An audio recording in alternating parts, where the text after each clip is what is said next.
Balita naman sa ibayong dagat, karahasan sa Northern Ireland, tinuring na racist taggery. Ang detalye ng balita hatid ni Idol Shobi Gagarin. IFM Foreign News.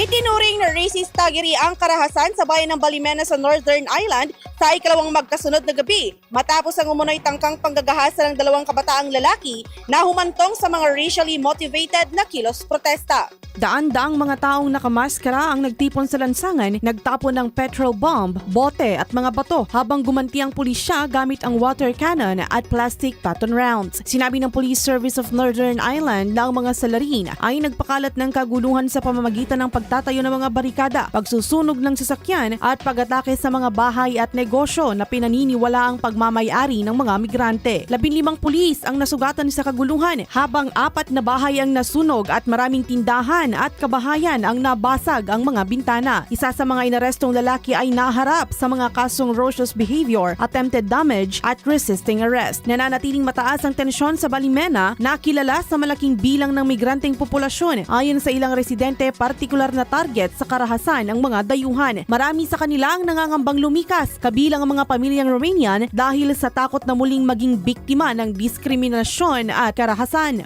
Para sa IFM Foreign News, ako si Idol Shobi Gagarin. Idol! IFM News.